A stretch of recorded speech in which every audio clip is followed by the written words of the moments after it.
Chapter 8. Respect for the rights of others.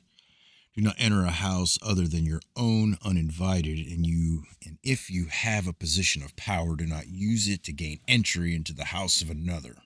Do not enter a house when the occupier is absent, even if it is open. If at any time you are denied admittance to a house or told to go away, then depart in peace, only in the interests of justice or peace, or when the safety of another demands it, should the privacy of a home be invaded, and even then only with the greatest restraint and consideration.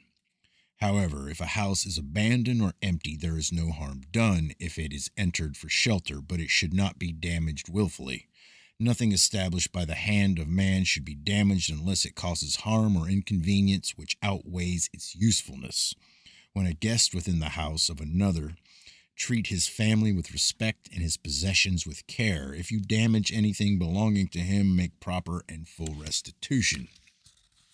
When in the house of a friend, under no circumstances touch a woman of his family improperly, or show disrespect for her modesty by word or gesture.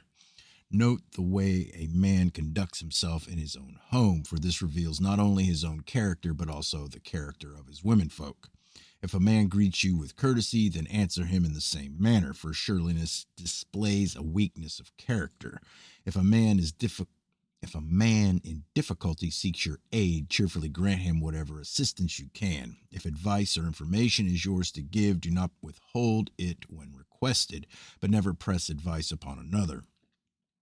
Respect the rights of dignity of the poor, for they may have little else. Those who help the poor or needy with gifts or benefits, knowing they cannot be repaid, are not without gain when their life is enlarged. Receive all comers with a happy smile, and do not look downcast when giving something away. Otherwise, you set the gift at naught. Though freedom is the birthright of every man and one of the ideals which must be upheld, when it infringes upon the freedom of another man, it ceases to be genuine. Therefore, before you talk about your own freedom or rights, consider the freedom and rights of others, for if you are truly good, their freedom and rights are the most important. However, if others come seeking to diminish your freedom and rights by force or legislation without conferring a benefit of equal value in return, they are to be resisted.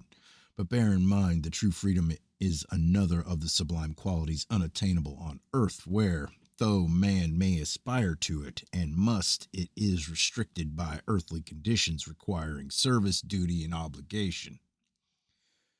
To be truly free, man must rise above his mortality and become divine. To attain true freedom, he must travel a road of many toll gates, and at each payment is demanded from his own supply of freedom's gold. Freedom, like perfection, goodness, and justice, is an end man must strive for, but he must also realize that its attainment lies beyond the realm of mortal limitations. Like the other divine qualities here on earth, it is best understood by contrast.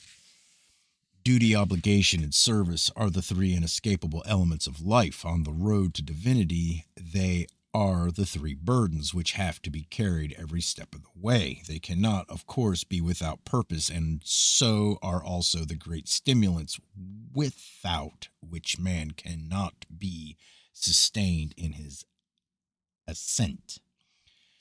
Take them away, and man slides backwards towards the low ground of the brute beasts which have no awareness of them.